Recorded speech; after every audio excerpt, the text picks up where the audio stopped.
ಎಂಥ ಮ್ಯಾಚು ಗುರು, ಎಂಥ ಮ್ಯಾಚ್ ಮುಗ್ದಿದ ತಕ್ಷಣವೇ ವಿಡಿಯೋ ಮಾಡ್ತಾಯಿದ್ದೀನಿ. ಹಾಗಾಗಿ ನಾನೇನಾದರೂ ಫಂಬಲ್ ಮಾಡಿದ್ರೆ ಅಥವಾ ಮಾತಾಡೋಕ್ಕೆ ವರ್ಡ್ ಸಿಕ್ಕಿಲ್ಲ ಅಂದರೆ ದಯವಿಟ್ಟು ಏನು ತಪ್ಪು ತಿಳ್ಕೊಬೇಡಿ. ಯಾಕಂದರೆ ಎಂಥ ಮ್ಯಾಚ್ ಇವತ್ತು ಆಡಿದಂಥದ್ದು. ಸಂಜು ಸ್ಯಾಮ್ಸನ್ ಅವ್ರ ಮೇಲೆ ಏನು ಭರವಸೆ ಇಟ್ಟಿದ್ರು ಪೂರ್ತಿ ಭಾರತದ ಜನ, ಇವತ್ತು ಅದನ್ನು ಅವರು ಪೂರ್ಣಗೊಳಿಸಿದ್ದಾರೆ, ಇವತ್ತು ಅದನ್ನು ಫುಲ್ಫಿಲ್ ಮಾಡಿದ್ದಾರೆ ಅಂತ ಅನ್ನಿಸ್ತಾ ಇದೆ. ಯಾಕಂದರೆ ಅವ್ರ ಹತ್ರ ಇದ್ದಿದ್ದ ಅಬಿಲಿಟಿನ ಕಂಪ್ಲೀಟಾಗಿ ತೋರಿಸಿದ್ದಾರೆ. ಒನ್ ಎಂಡಿಂದ ಯಾರು ಅವ್ರಿಗೆ ಸಪೋರ್ಟ್ ಕೊಟ್ಟರು, ಬಟ್ ಫಸ್ಟ್ ಬಾಲ್ ಆಡಿದಂಥದ್ದು ಸಂಜು ಸ್ಯಾಮ್ಸನ್ ಅವರು, ಮ್ಯಾಚ್ ಫಿನಿಷ್ ಮಾಡಿದಂಥದ್ದು ಸಂಜು ಸ್ಯಾಮ್ಸನ್ ಅವರು. 97 ನಾಟ್ಔಟ್ 50 ಬಾಲ್ಸಲ್ಲಿ.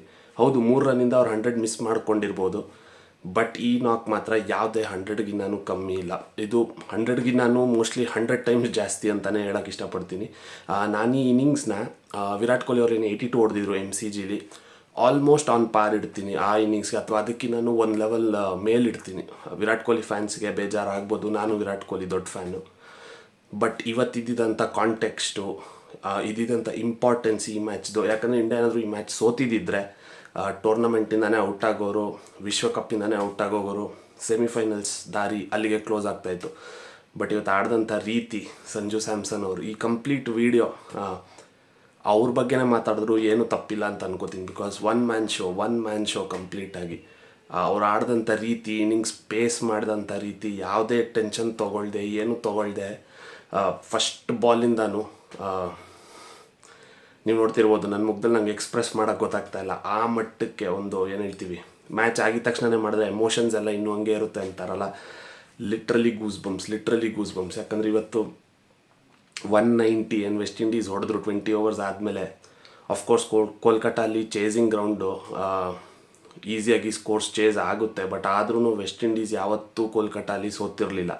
ಇದುವರೆಗೂ ಅನ್ಬಿಟನ್ ಇದ್ದಂಥ ಟೀಮು ಕೋಲ್ಕತ್ತಾದಲ್ಲಿ. ಇವಾಗಲೇ ಅಲ್ಲ, 2016 ಅವರು ವರ್ಲ್ಡ್ ಕಪ್ ಗೆದ್ದಿದ್ದು ಇದೇ ಗ್ರೌಂಡಲ್ಲಿ ಇಂಗ್ಲೆಂಡ್ ಮೇಲೆ. 2016 ಕಾರ್ಲೋಸ್ ಬ್ರಾಥ್ವೇಟ್ ಅವ್ರು ಏನು ನಿಮಗೆ ಜ್ಞಾಪಕ ಇರ್ಬೋದು, 4 ಸಿಕ್ಸ್ ಹೊಡೆದು ಬೆನ್ ಸ್ಟೋಕ್ಸ್ ಓವರಲ್ಲಿ ಗೆಲ್ಲಿಸಿದ್ರು. ಬಟ್ ಇವತ್ತು ಸಂಜು ಸ್ಯಾಮ್ಸನ್ ಮಾತ್ರ ಜನ ಅವ್ರ ಮೇಲೆ ಎಷ್ಟು ನಂಬಿಕೆ ಇಟ್ಟಿದ್ರು, ಯಾಕೆ ಅವ್ರನ್ನ ಕಂಟಿನ್ಯೂಸ್ ಆಗಿ ಚಾನ್ಸ್ ಕೊಡಿ, ಅವ್ರ ಪೊಸಿಷನ್ ಚೇಂಜ್ ಮಾಡಬೇಡಿ, ಓಪನಿಂಗಲ್ಲೇ ಆಡಿಸಿ, ಲೋ ಡೌನ್ ದಿ ಆರ್ಡರ್ ಬೇಡ ಅಂತ ಯಾಕೆ ಹೇಳ್ತಾಯಿದ್ರು ಅಂತ ಇವತ್ತು ಗೊತ್ತಾಯಿತು. ಸಂಜು ಸ್ಯಾಮ್ಸನ್ ಅವ್ರು ಮಾತ್ರ ಭಾರತ ವರ್ಲ್ಡ್ ಕಪ್ ಏನಾದರೂ ಗೆದ್ದರೆ ಇನ್ನೂ 2 ಸ್ಟೆಪ್ ಇದೆ. ಸೆಮಿಫೈನಲ್ಸ್ ಇಂಗ್ಲೆಂಡ್ ಮೇಲೆ ಆಡಬೇಕು ಮುಂಬೈಯಲ್ಲಿ. ಅದನ್ನು ಗೆದ್ದು ಏನಾದರೂ ಫೈನಲ್ಸ್ ಗೆದ್ದು ಟ್ರೋಫಿ ಗೆದ್ದರೆ ನನ್ನ ಪ್ರಕಾರ ಸಂಜು ಸ್ಯಾಮ್ಸನ್ ಅವ್ರ ಈ ಇನ್ನಿಂಗ್ಸೇ ದೊಡ್ಡ ಕಾರಣ. ಮೋಸ್ಟ್ಲಿ ಅವ್ರ ಕರಿಯರಲ್ಲೂ ಇದೊಂದು ದೊಡ್ಡ ಟರ್ನಿಂಗ್ ಪಾಯಿಂಟ್ ಆಗುತ್ತೆ. ಇನ್ಮೇಲೆ ಅವ್ರ ಬಗ್ಗೆ ಯಾರ್ಯಾರು ಡೌಟ್ ಪಡ್ತಾಯಿದ್ರೋ ಇವತ್ತಿಂದನೇ ಡೌಟರ್ಸು ಎಲ್ಲನೂ ಕಾಣೆ ಆಗ್ತಾರೆ. ಯಾಕಂದರೆ ಇವತ್ತಿಂದ ಅವ್ರ ಮೇಲೆ ನೀವು ಡೌಟ್ ಮಾಡೋಕ್ಕೆ ಸಾಧ್ಯನೇ ಇಲ್ಲ. ಹೌದು, ಅಭಿಷೇಕ್ ಶರ್ಮಾ ಅವರು ಮುಂಚೆ ಆಡಿದ್ದಾರೆ, ಬಟ್ ನೀವು ಅವ್ರು ನೋಡ್ತಾ ಹೋದರೆ ಲಾಸ್ಟ್ ಒಂದು 10 ಮ್ಯಾಚಲ್ಲಿ ಒಂದು 6 ಡಕ್ಕಿದೆ. ಇವತ್ತೂ ಅಷ್ಟೇ 16 ರನ್ ಹೊಡೆದ್ರು, 16 ಏನೋ ಹೊಡೆದ್ರು ಅಷ್ಟೇ, 16 ರನ್ ಹೊಡೆದ್ರು, ಅದಕ್ಕೆ ಔಟ್ ಆದರು. ಇನ್ನೊಂದು ಕಡೆ ಇಶಾನ್ ಕಿಶನ್ ಅವ್ರು ಬಂದರು, ಅವರು ಔಟ್ ಆದರು. ಸ್ವಲ್ಪ ತಿಲಕ್ ವರ್ಮಾ ಅವರು ಒಳ್ಳೆ ಸ್ಟ್ಯಾಂಡ್ ಕೊಡ್ತಾಯಿದ್ರು, ಅವರು ಔಟ್ ಆದರು. ಸೂರ್ಯಕುಮಾರ್ ಯಾದವ್ ಅವರು ಇವತ್ತು ಅಂತ ಏನು ಮಾಡೋಕ್ಕಾಗಿಲ್ಲ. ಬಟ್ ಸಂಜು ಸ್ಯಾಮ್ಸನ್ ಅವ್ರು ಏನಾದರೂ ಇವತ್ತು ಔಟ್ ಆಗಿದ್ದಿದ್ರೆ ಭಾರತದ ಈ ಜರ್ನಿ ತುಂಬ ಕಷ್ಟ ಆಗೋದು. ಮೋಸ್ಟ್ಲಿ ಹೋಮಲ್ಲಿ ಸೋತು ಸೆಮಿಫೈನಲ್ಸ್ಗೂ ಹೋಗದೆ ಏನಾದರೂ ಈ ಸ್ಟೇಜಿಂದ ಸೋತೋಗಿದ್ದರೆ ಜನಕ್ಕಾಗ್ತಾ ಇದ್ದಿದ್ದಂಥ ನಿರಾಸೆ ಮಾತ್ರ ಅನ್ಇಮ್ಯಾಜಿನೇಬಲ್. ಯಾಕಂದ್ರೆ ನೀವು ಅದನ್ನ ಇಮ್ಯಾಜಿನೂ ಮಾಡೋಕ್ಕಾಗಲ್ಲ. ಸಂಜು ಸ್ಯಾಮ್ಸನ್ಗೆ ಹ್ಯಾಟ್ಸ್ ಆಫ್ ಮಾತ್ರ. ಇನ್ನು ಅವ್ರ ಸ್ಥಾನದ ಬಗ್ಗೆ ಯಾರೂ ಮಾತಾಡಕೂಡ್ದು. ಯಾಕಂದರೆ ನಾನು ಮುಂಚೆಯಿಂದನೂ ಹೇಳ್ತಿದ್ದೆ, ಯಾಕಂದರೆ ನೀವು ಮುಂಚೆ ಅವ್ರನ್ನ ಯಾವಾಗ ಸೌತ್ ಆಫ್ರಿಕಾಲಿ ಅವ್ರು 2 ಸೆಂಚುರಿ ಹೊಡೆದ್ರು, ಅದಾದಮೇಲೆ ಅವ್ರು ಬಂದಮೇಲೆ ಅದ್ರ ನೆಕ್ಸ್ಟ್ ಸೀರೀಸ್ ಅವ್ರಿಗೆ ಚಾನ್ಸೇ ಸಿಗಲಿಲ್ಲ. ಯಾಕಂದರೆ ಶುಭನ್ ಗಿಲ್ ಅವ್ರು ಬಂದರು, ಹಾಗಾಗಿ ಅವ್ರನ್ನ ಲೋವರ್ ಡೌನ್ ದಿ ಆರ್ಡರ್ ಆಡಿಸಿದ್ರು. ಆ್ಯಕ್ಚುಲಿ ಫಾರ್ಮ್ ಹಾಳು ಮಾಡಿದ್ದು ಟೀಮ್ ಮ್ಯಾನೇಜ್ಮೆಂಟ್ ಅವ್ರೇನು, ಅದರಲ್ಲಿ ಸಂಜು ಸ್ಯಾಮ್ಸನ್ ಅವ್ರದ್ದು ಏನೂ ತಪ್ಪಿಲ್ಲ.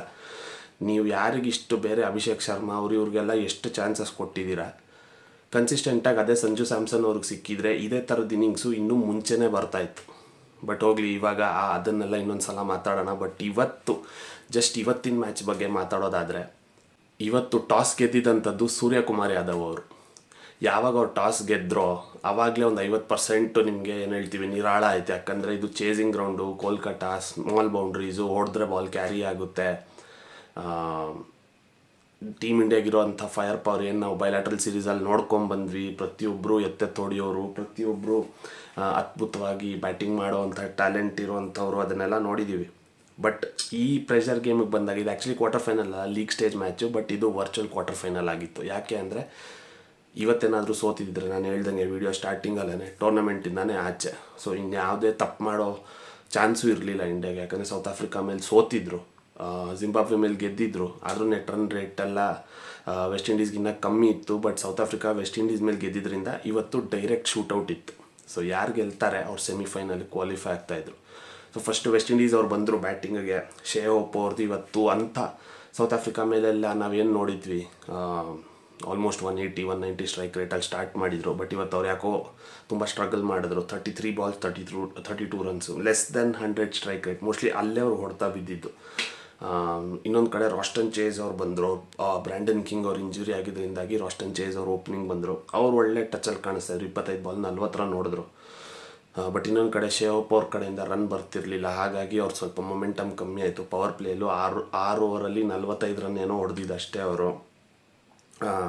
ಅದಾದಮೇಲೆ ಈ ಟೂರ್ನಮೆಂಟಿನ ಒಂಥರ ಏನು ಹೇಳ್ತೀವಿ, ವೆಸ್ಟ್ ಇಂಡೀಸ್ಗೆ ಬೆನ್ನೆಲುಬಾಗಿರುವಂಥ ಶಿಮ್ರಾನ್ ಹೆಟ್ಮೈರ್ ಅವ್ರು ಬಂದರು. ಅವರು ಒಳ್ಳೆ ಸ್ಟಾರ್ಟ್ ಮಾಡಿದ್ರು, 12 ಬಾಲ್ಸ್ 27 ರನ್ಸ್ ಹೊಡೆದ್ರು. ಮತ್ತು ಅದಕ್ಕೆ ಮುಂಚೆ ಏನಂದರೆ ರಾಸ್ಟನ್ ಚೇಸ್ ಅವ್ರದ್ದೊಂದು ಕ್ಯಾಚ್ ಡ್ರಾಪ್ ಆಗಿತ್ತು, ಬಿಟ್ಟಿದ್ದಾರು ಅಭಿಷೇಕ್ ಶರ್ಮಾ ಅವರು. ಇವತ್ತು ಅವ್ರದ್ದು ಆ್ಯಕ್ಚುಲಿ ಹೇಳಬೇಕಂದ್ರೆ ಟೋಟಲಿ ಬ್ಯಾಡ್ ಡೇ. ಫೀಲ್ಡಲ್ಲೂ ಅಷ್ಟೇ 2 ಕ್ಯಾಚ್ ಡ್ರಾಪ್ ಆಯಿತು ಅವ್ರ ಕಡೆಯಿಂದ. ಮತ್ತು ಬ್ಯಾಟಿಂಗ್ ಬಂದಾಗಲೂ ಆಡ್ತಾಯಿದ್ರು, ಬಟ್ ಅದೊಂಥರ ನಥಿಂಗ್ ಬಾಲ್ ಅಂತೀವಲ್ಲ, ಅದನ್ನು ಹೊಡೆಯೋಕ್ಕೆ ಹೋಗಿ ಕ್ಯಾಚ್ ಔಟ್ ಆದ್ರೆ ಅದನ್ನೇ ಹೇಳೋದು. ವೆಸ್ಟ್ ಇಂಡೀಸ್ ಅವ್ರು ನೋಡಿ ಆಮೇಲೆ ಡ್ರಾಪ್ ಮಾಡಿದ್ರು. ಬಟ್ ಇಂಡಿಯಾದ ಇನ್ನಿಂಗ್ಸಲ್ಲಿ ಏನು ಸ್ಟಾರ್ಟ್ ಇತ್ತು ಆವಾಗ ಒಂದೂ ಬಿಟ್ಟಿಲ್ಲ ಅವರು, ಎಲ್ಲ ಕ್ಯಾಚಸ್ನೂ ಹಿಡಿತಾ ಬಂದರು. ಶಿಮ್ರಾನ್ ಹೆಟ್ಮೈರ್ 3 ಕ್ಯಾಚ್ ಹಿಡಿದ್ರು ಇವತ್ತು. ತಿಲಕ್ ವರ್ಮಾ ಕ್ಯಾಚ್ ಅಂತೂ ನೆಕ್ಸ್ಟ್ ಲೆವೆಲಲ್ಲಿ ಮಿಡ್ ಆಫಲ್ಲಿ ಹೊಡೆದಂಥ ಟೈಮಿಂಗು, ಆ ಜಂಪು, ಹಿಡ್ದಿದ್ದಂಥ ರೀತಿ, ನಮ್ಮವ್ರು ಮೋಸ್ಟ್ಲಿ ನೆಕ್ಸ್ಟ್ ಮ್ಯಾಚಸ್ಗೆ ಇದನ್ನೆಲ್ಲ ಕಲ್ತ್ಕೋಬೇಕು. ಅಂದರೆ ಪ್ರಾಕ್ಟೀಸ್ ಎಲ್ಲ ಮಾಡ್ತಾರೆ, ಬಟ್ ಮ್ಯಾಚ್ ಸಿಚುವೇಶನ್ ಬಂದಾಗ ಕ್ಯಾಚ್ಗಳೆಲ್ಲ ಮ್ಯಾಚಲ್ಲೂ ಬಿಡ್ತಾಯಿದ್ರೆ ಬರ್ತಾ ಕಷ್ಟ ಆಗುತ್ತೆ. ಪ್ರತಿ ಮ್ಯಾಚು ಈ ಥರ ಸಂಜು ಸ್ಯಾಮ್ಸನ್ನೇ ನಿಮಗೆ ಗೆಲ್ಲಿಸ್ಬೇಕು ಅಂದರೆ ತುಂಬ ಕಷ್ಟ ಇದೆ. ಸೊ ಕ್ಯಾಚಸ್ ಹಿಡಿದು ಬ್ಯಾಟ್ಸ್ಮನ್ನ ಔಟ್ ಮಾಡಿ ರನ್ಸ್ನ ಕಟ್ ಹಾಕಬೇಕು, ಅದ್ರ ಕಡೆನೂ ಗಮನ ವಹಿಸಬೇಕು ಅಂತ ಒಂದು ಸಣ್ಣ ಅಭಿಪ್ರಾಯ ಅಷ್ಟೇ. ಅದಾದಮೇಲೆ ಅವ್ರದ್ದು ನಾನು ಹೇಳ್ದಂಗೆ ವೆಸ್ಟ್ ಇಂಡೀಸಲ್ಲಿ ಇರೋರೆಲ್ಲ ಹೊಡೆಯೋರೆ. ಶರ್ಫಾನ್ ರದರ್ಫೋರ್ಡ್ ಅವ್ರು ಬಂದರು, ಅವರು ಫಸ್ಟ್ ಒಂದು 6 ಹೊಡೆದ್ರು. ಬಟ್ ಆ 6 ತಿಲಕ್ ವರ್ಮ ಅವ್ರ ಕೈಯಿಂದ ಕ್ಯಾಚ್ ಡ್ರಾಪ್ ಆಗಿ 6ಗೆ ಹೋಯ್ತು ಅದು. ಆಮೇಲೆ ರೋಹಮನ್ ಪವಲ್ ಅವ್ರು 19 ಬಾಲ್ಸ್ 34 ರನ್ಸ್. ಪ್ರತಿಯೊಬ್ಬರು 150, 220, 160 ಸ್ಟ್ರೈಕ್ ರೇಟಲ್ಲಿ ಆಡಿದ್ದಾರೆ. ಜೇಸನ್ ಹೋಲ್ಡರ್ ಅವರು, ರೋಹಮನ್ ಪವಲ್ ಅವರು ಸೇರಿ ಆಮೇಲೆ ಏನು ಹೊಡೆದ್ರು. ಒನ್ ಟೈಮಲ್ಲಿ 14 ಓವರ್ಸ್ ಆದಾಗ 125 ಏನೋ ಇತ್ತು ಅಷ್ಟೇ ಅವ್ರ ಸ್ಕೋರು. ಬಟ್ ಇನ್ನು ನೆಕ್ಸ್ಟ್ 6 ಓವರ್ಸಲ್ಲಿ ಆಲ್ಮೋಸ್ಟ್ 75 ರನ್ಸ್ ಹೊಡ್ಸ್ಕೊಂಡಿದ್ದಾರೆ ಇಂಡಿಯಾದವರು. ಸೊ ಫೈನಲ್ ಆಗಿ ಅವ್ರ ಇನ್ನಿಂಗ್ಸ್ ಬಂದು 195, 195ಕ್ಕೆ 4 ವಿಕೆಟ್ನಷ್ಟಕ್ಕೆ ಎಂಡ್ ಆಯಿತು. ಆ್ಯಕ್ಚುಲಿ ಅವ್ರು ಇನ್ನೂ ಏನು ಹೇಳ್ತೀವಿ, ಒಂದು ಟೈಮಲ್ಲಿ 200, 220, 220 ರೀಚ್ ಆಗೋ ಥರನೂ ಕಾಣ್ತಾಯಿದ್ರು. ಬಟ್ ಲಾಸ್ಟಲ್ಲಿ ಬೌಲಿಂಗ್ ಚೆನ್ನಾಗಿ ಮಾಡಿದ್ರು ಇಂಡಿಯಾದವ್ರು. ಇವತ್ತು ಬೌಲಿಂಗ್ ಹೌದು ಸ್ವಲ್ಪ ಓಡಿಸ್ಕೊಂಡ್ರೆ ಎಲ್ಲರೂ, ಬಟ್ ಅದರಲ್ಲೂ ನೀವು ಒಳ್ಳೆ ಬೌಲಿಂಗ್ ತೆಗೆದು ನೋಡಬೇಕು ಅಂತಂದರೆ ಜಸ್ಪ್ರೀತ್ ಬುಮ್ರಾ ಅವರು 2 wicket 36 run, economy 9 runs. Hardik Pandya ಅವರು ಒನ್ ವಿಕೆಟ್ 40 ರನ್ಸ್ಗೆ. ಆಮೇಲೆ ವರುಣ್ ಚಕ್ರವರ್ತಿ ಕೂಡ 1 ವಿಕೆಟ್ 40 ರನ್ಸ್. ಈ ವಿಕೆಟಲ್ಲಿ ಆಬ್ವಿಯಸ್ಲಿ ಅಕ್ಷರ್ ಪಟೇಲ್ ಅವ್ರ ವಿಕೆಟ್ ಸಿಗಲಿಲ್ಲ, 35 ರನ್ಸ್, 0 ವಿಕೆಟ್ಸ್. ಹರ್ಷ್ದೀಪ್ ಅವರು 0 ವಿಕೆಟ್ಸ್ 43 ರನ್ಸ್. ಸೊ ಎಲ್ಲರೂ ಓಡಿಸ್ಕೊಂಡಿದ್ದಾರೆ ಇವತ್ತು. ಬಟ್ ಆ್ಯಕ್ಚುಲಿ ಈ ಗ್ರೌಂಡಲ್ಲಿ ಏನು ಹೇಳ್ತೀವಿ, ರನ್ಸ್ ಬಂದೇ ಬರುತ್ತೆ ಅಂತ ಎಲ್ರಿಗೂ ಗೊತ್ತಿದ್ದಂಥದ್ದು. ಸೊ 190ಗೆ ಯಾವಾಗ ರಿಸ್ಟ್ರಿಕ್ಟ್ ಆಯಿತು, ಒಂದು ಲೆಕ್ಕದಲ್ಲಿ ಹೊಡಿಬೋದು. ವೆಸ್ಟ್ ಇಂಡೀಸ್ ಅವ್ರದ್ದು ಅಂಥ ಚಾಂಪಿಯನ್ ಬೌಲಿಂಗ್ ಇಲ್ಲ ಅನ್ನೋದೂ ಗೊತ್ತಿತ್ತು. ಬಿಕಾಸ್ ಸೆಕೆಂಡ್ ಬ್ಯಾಟಿಂಗ್ ಆಡುವಾಗ ಡ್ಯೂ ಜಾಸ್ತಿ ಬೀಳುತ್ತೆ. ಡ್ಯೂ ಬಿದ್ದಾಗ ನಿಮಗೆ ಪಿಚ್ ಸ್ಕಿಡ್ ಆಗೋಕ್ಕೆ ಶುರು ಆಗುತ್ತೆ, ಆವಾಗ ಬ್ಯಾಟಿಂಗ್ ಈಸಿ ಆಗ್ತಾ ಹೋಗುತ್ತೆ. ಬಟ್ ಏನು ಹೇಳ್ತೀವಿ, ನೆಕ್ಸ್ಟು ಇಂಡಿಯಾ ಬ್ಯಾಟಿಂಗಿಗೆ ಬರೋಣ. ನನ್ನ ಹತ್ರ ಇವತ್ತದೇ ನಾನು ಹೇಳಿದ್ನಲ್ಲ ಫಸ್ಟಲ್ಲೇ, ಎಮೋಷನ್ಸ್ ಇನ್ನೂ ಮ್ಯಾಚ್ ಆಗಿದ ತಕ್ಷಣ ಮಾಡ್ತಾಯಿದ್ದೀನಿ. ಸೊ ಏನಾದರೂ ಮಾತಾಡೋಕ್ಕೆ ಗೊತ್ತಾಗಿಲ್ಲ ಅಂದರೆ ದಯವಿಟ್ಟು ಅದನ್ನು ಸ್ಕಿಪ್ ಮಾಡಬೇಡಿ, ಫುಲ್ ನೋಡಿ. ಆಮೇಲೆ ಬಂದಂಥದ್ದು ಇಂಡಿಯಾದ ಬ್ಯಾಟಿಂಗು. ಅಭಿಷೇಕ್ ಶರ್ಮಾ ಅವರು ಇವತ್ತು ಆ್ಯಕ್ಚುಲಿ ಸ್ವಲ್ಪ ಮೆತ್ತಗೆ ಆಡ್ತಾಯಿದ್ರು. ನೋಡಿದಾಗ ಇಲ್ಲ ಇವತ್ತು ಆಡ್ತಾರೆ, ಒಳ್ಳೆ ಸ್ಟಾರ್ಟ್ ತೊಗೋತಾರೆ ಅಂತ ಅಂದ್ಕೊಳ್ಳೋ ಅಷ್ಟರಲ್ಲೇ ಮೇಲೆ ಹೊಡೆದು ಕ್ಯಾಚ್ ಔಟ್ ಆದರು ಅವರು ಅಕೀಲ್ ಹುಸೇನ್ಗೆ. ಲಾಸ್ಟ್ ಮ್ಯಾಚ್ ಅಕೀಲ್ ಹುಸೇನ್ ಆಡಿರಲಿಲ್ಲ, ಈ ಮ್ಯಾಚ್ ಅವ್ರನ್ನ ವಾಪಸ್ ಕರ್ಕೊಂಬಂದರು. ಇಶಾನ್ ಕಿಶನ್ ಅವರು 10 ರನ್ನು. ಸೂರ್ಯಕುಮಾರ್ ಯಾದವ್ ಅವರು ಫಸ್ಟ್ ಮ್ಯಾಚ್ ಆದಮೇಲೆ ಫಾರ್ಮ್ ಕಾಣ್ತಾ ಇಲ್ಲ ಅವ್ರದ್ದು, 16 ಬಾಲ್ 18. ಆ್ಯಕ್ಚುಲಿ ತಿಲಕ್ ವರ್ಮಾ ಅವರು ಇವತ್ತು ಆ್ಯಕ್ಚುಲಿ T20 ಥರ ಆಡಿದ್ರು, 15 ಬಾಲಲ್ಲಿ 27 ರನ್ ಹೊಡೆದ್ರು, ಒಳ್ಳೆ ಇನ್ನಿಂಗ್ಸ್ ಬಂತು. ಅದಾದಮೇಲೆ ಹಾರ್ದಿಕ್ ಪಾಂಡ್ಯ ಅವರು ಅಷ್ಟೇ 17, ಜಾಸ್ತಿ ಅವರು ಹೊಡಿಯೋಕ್ಕಾಗಿಲ್ಲ, ಒಳ್ಳೆ ಕ್ಯಾಚು. ಒಂದು ಸಲ ಅವ್ರು ಡ್ರಾಪ್ ಮಾಡಿದರು ಜೇಸನ್ ಹೋಲ್ಡರ್ ಅವರು, ಮತ್ತು ತಿರ್ಗಾ ಅವ್ರಿಗೆ ಕ್ಯಾಚ್ ಕೊಟ್ಟರು. ಬಟ್ ಅದು ಒಳ್ಳೆ ಕ್ಯಾಚ್ ಹಿಡಿದ್ರು, ಅಲ್ಲಿಗೆ ಹಾರ್ದಿಕ್ ಪಾಂಡ್ಯ ಔಟ್ ಆದರು. ಮತ್ತು ಶಿವಮ್ ದುಬೆ ಅವ್ರು ಬಂದಾಗ 2 ಓವರ್ಗೆ 17 ರನ್ ಬೇಕಿತ್ತು. ಆವಾಗ ಹಾರ್ದಿಕ್ ಪಾಂಡ್ಯ ಅವ್ರು ಔಟ್ ಆದರು. ಬಟ್ ಶಿವಮ್ ದುಬೆ ಅವರು ಬಂದಾಗ 10 balls 17 runs ಬೇಕಿದ್ದಾಗ ನೆಕ್ಸ್ಟ್ 4 ಬಾಲಲ್ಲಿ 10 ರನ್ ಹೊಡೆದ್ರು. 2 4 ಮತ್ತು 1-2 ಲೆಗ್ ಬೈಸ್ ಬಂತು. ಸೊ ಲಾಸ್ಟ್ ಓವರಿಗೆ 7 ರನ್ ಬೇಕಿದ್ದಾಗ ಸಂಜು ಸ್ಯಾಮ್ಸನ್ ಅವ್ರು ಫಸ್ಟ್ ಬಾಲೇ 6 ಹೊಡೆದು. ಸೊ ಅಲ್ಲಿಗೆ ಪ್ರೆಷರ್ ಫುಲ್ ಡೌನ್ ಆಯಿತು. 5 ಬಾಲ್ಸಿಗೆ 1 ರನ್ ಬೇಕಿದ್ದಾಗ ಮಿಡ್ ಆನ್ ಮೇಲಿಂದ ಮತ್ತೊಂದು ಶಾಟ್ ಹೊಡೆದ್ರು, 4ಗೆ ಹೋಯಿತು. ಅಲ್ಲಿಗೆ ಅವರು 97ಗೆ ನಾಟ್ ಔಟ್ ಉಳ್ಕೊಂಡ್ರು, ಇನ್ನೊಂದು 3 ರನ್ 100ಗೆ ಹೇಳ್ದಂಗೆ. ಬಟ್ ಇಂಡಿಯಾ ಫೈನಲಿ ವೆಸ್ಟ್ ಇಂಡೀಸ್ದು ಏನಿಲ್ಲ ಇದು ರೆಕಾರ್ಡ್ ಇತ್ತು, ಟ್ರ್ಯಾಕ್ ರೆಕಾರ್ಡ್ ಇತ್ತು ಈಡನ್ ಗಾರ್ಡನ್ಸಲ್ಲಿ ಕೋಲ್ಕತ್ತಾದಲ್ಲಿ ಅವ್ರು ಸೋಲಲ್ಲ ಅದನ್ನು ಪುಡಿ ಮಾಡಿದ್ರು. ಇಂಡಿಯಾದವರು ಸೆಮಿಫೈನಲ್ಸ್ಗೆ ಫೈನಲಿ ಕ್ವಾಲಿಫೈ ಆಗಿದ್ದಾರೆ. ಆಗ್ತಾರಾ ಆಗಲ್ವಾ ಜನ ತುಂಬ ಡೌಟ್ ಪಡ್ತಾಯಿದ್ರು. ಬಟ್ ಇವಾಗ ಥರ್ಸ್ಡೇ ಇರೋದಂಥದ್ದು ಇಂಡಿಯಾದ ಮ್ಯಾಚ್ ವಾಂಖೇಡೆಯಲ್ಲಿ. ಏನಾಗುತ್ತೆ ಗೊತ್ತಿಲ್ಲ. ಇಂಗ್ಲೆಂಡು ಒಳ್ಳೆ ಟೀಮ್ ಇದೆ, ಅವ್ರದ್ದು ಒಳ್ಳೆ ಬೌಲಿಂಗ್ ಇದೆ. ಸೇಮ್ ಸ್ಟ್ರಾಟಜಿ ಸೇಮ್ ಸ್ಟ್ರಾಟಜಿ ಮಾಡಿದ್ರೆ ನಮಗೆ ಚಾನ್ಸ್ ಇದೆ ಅನ್ಸುತ್ತೆ. ಯಾಕಂದರೆ ಸ್ಟ್ರಾಟಜಿ ನೀವು ಚೇಂಜ್ ಮಾಡೋಕ್ಕೆ ಅವಶ್ಯಕತೆನೇ ಇಲ್ಲ. ಇನ್ಯಾರನ್ನೂ ಒಳಗೆ ಕರ್ಕೊಂಬರ್ತೀನಿ, ಇನ್ಯಾರನ್ನಾರು ಕೂಡಿಸ್ತೀನಿ. Because it is semifinal. ಇವತ್ತೂ knockout ಇತ್ತು, ನೆಕ್ಸ್ಟು ನಾಕೌಟು, ಅದನ್ನು ಗೆದ್ದರೆ ಫೈನಲ್ಸೂ ನಾಕೌಟು. ಸೊ ಸೆಮಿಫೈನಲ್ಸ್ 4 ಟೀಮ್ ರೆಡಿಯಾಗಿದೆ. ಮೊದಲನೇ ಸೆಮಿಫೈನಲ್ ಬಂದು ಇದೇ ಗ್ರೌಂಡಲ್ಲೇ ಕೋಲ್ಕತ್ತಾದಲ್ಲೇ ಸೌತ್ ಆಫ್ರಿಕಾ ಮತ್ತು ನ್ಯೂಜಿಲ್ಯಾಂಡ್. 2ನೇ ಸೆಮಿಫೈನಲ್ ಬಂದು ಭಾರತ ಮತ್ತು England. So full relief, full ಖುಷಿ. ಎಮೋಷನ್ಸ್ ಇನ್ನೂ ಸೆಟ್ ಆಗಿಲ್ಲ. But hats off to Sanju Samson.